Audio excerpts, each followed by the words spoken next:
Howdy, welcome back to the channel. In this week's video, we are right beside the Red Hill Creek. It has a nice layer of ice completely over top of the majority of it. However, there are very small pockets where you can still see water actually flowing, and it just sounds amazing. So I've been kind of transfixed by the ice shelf here, and I'm curious if I'm going to be able to find a composition framing up all of this ice. Now, there are some reeds right over there directly in front of me. The only problem is with this much wind, I don't want them to be any movement or anything in the actual image. So I'm gonna have to bump up the ISO a fair amount. As this one, I will definitely have to use my long lens and zoom in. There's no way the 50mm would actually even come close to that.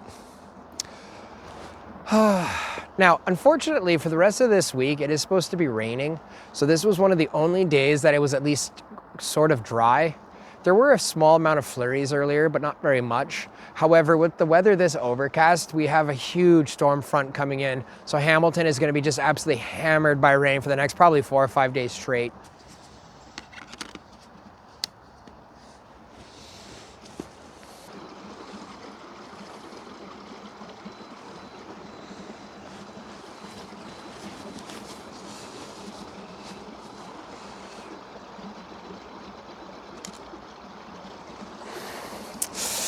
Wow. Well, because I have the tripod at such a high height right now, I am having to rely on the 10-second timer again, as there is quite a lot of vibrations in it as I am zoomed all the way out with no lens image stabilization of any sort. For this photograph, I had a very simple idea. The reeds in front of me with that little tiny rock shelf in front of it, and then just the frozen lake leading all the way up to it. Now, for this composition, we have absolutely no sky, no nothing in the actual frame. And the histogram actually looks pretty good for this one. And I've focused in on 2 different areas. One of them in the middle distance, and then one of them on the reeds at the back.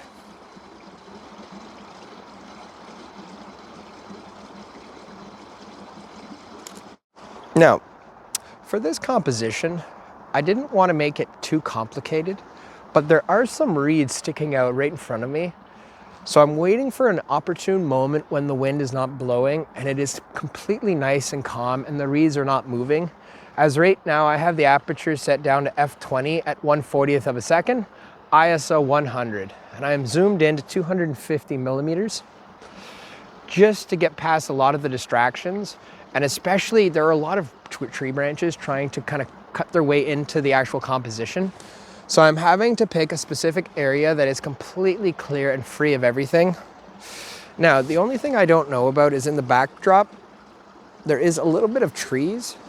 So I want to see if that will actually make any difference or if I should angle the camera down a bit more. But it should be all right.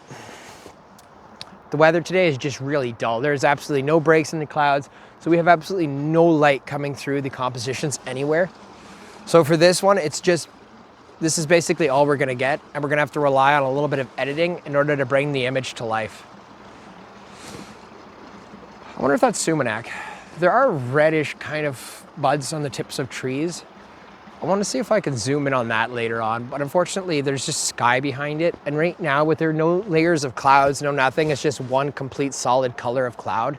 It's really boring. So at least with this one, I actually have no sky in the picture, and it is just for the reeds and a bit of the rock, as well as the ice leading us up to it. And then one more zoomed all the way in to 300mm. Make sure the camera stops shaking, perfect. Now, every once in a while, there are very small flurries kind of falling around. So I'm making sure that we have absolutely no distractions in the image, and then just the ice, a little bit of that rock wall in the foreground, and then the reeds in the back.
So right now I was able to zoom into 135 millimeters, f20, 1/20th of a second, just fully filling the frame with the two evergreens, and then the two trees kind of on both sides acting as a bit of a frame for it. Not very much, mind you, as the hill behind is just almost able to cut out all of the sky, with just a little bit peeking through. Now, I pulled up my histogram to make sure everything looks okay. And for this photo particularly, once I was able to zoom in enough and cut out a lot of the distractions around it, now I just have to decide, do I want to leave a little bit of room on the feet of them, thereby cutting out all of the sky and really focusing in on this composition?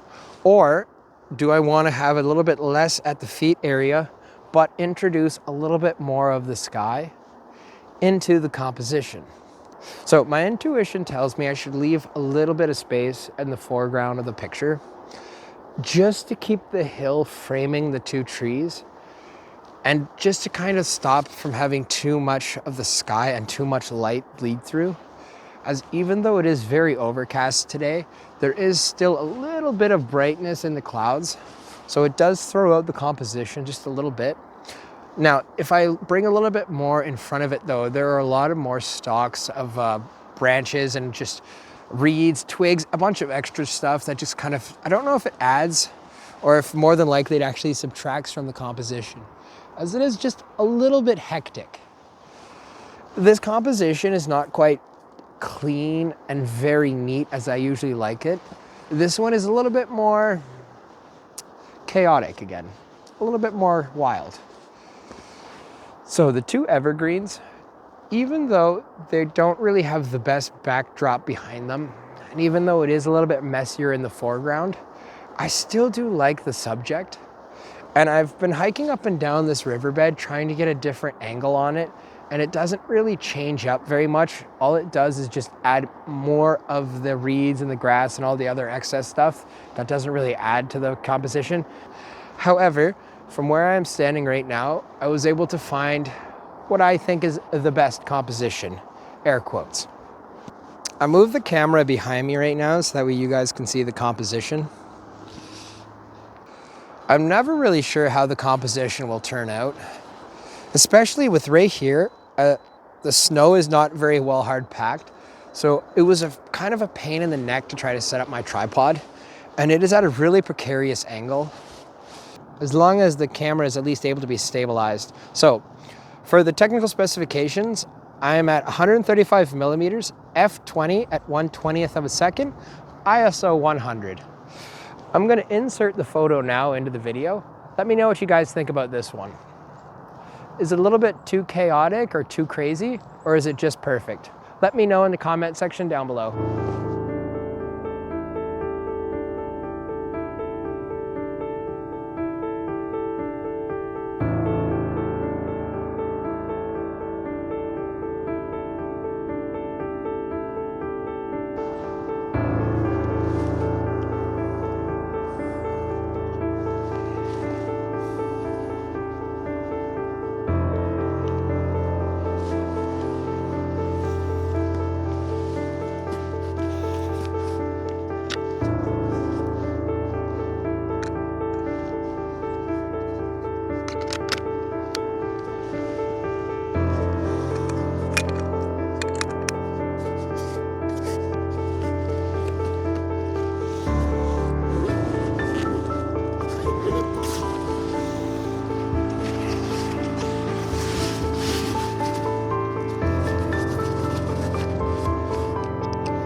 So you can see how deep some of the ice actually is from the lip over there.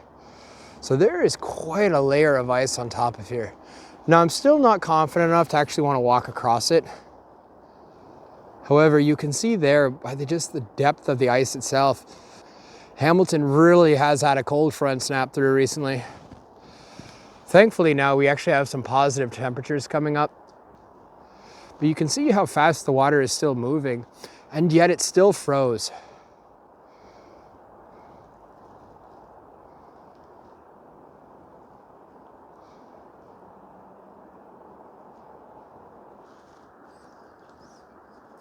You can see how densely packed a lot of this woodland is. It's really hard to find a simple composition. A lot of it is very tricky, and you really have to be careful with your framing, as there is so much stuff just peeking out of the snow. Now, I did see this evergreen over here, but it has even more foliage and is even thicker covered up than the two that were over there. Well, that was a great day for photography.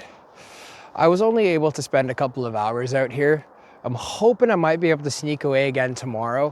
However, as I was mentioning earlier, Hamilton now is about to start getting hammered by rain for the next week straight.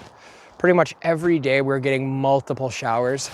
And then at nighttime, it kind of dips back down to 0. So it'll be a mixture of freezing rain and sleet. But hopefully it should add a bit more to the composition in nature. Although I doubt it. I'm assuming most of the rain will now start melting a lot of the snow that we have. And with the temperatures warming up, a large amount of this ice shelf will start melting. This should be a very nice place to be able to come back in another video and see how the ice is looking, as this just sheet of ice is so cool. And if it was still, probably last week, and if it was still a little bit colder, I definitely would have had no problem walking across to the other side, where there was a lot less people traveling. So that means less footprints, less sign of human life, which just makes the composition look a lot more pristine. If you guys enjoyed the video, like, comment, and subscribe down below if you so wish. And I'll talk to you guys again in the next one. Have a good one.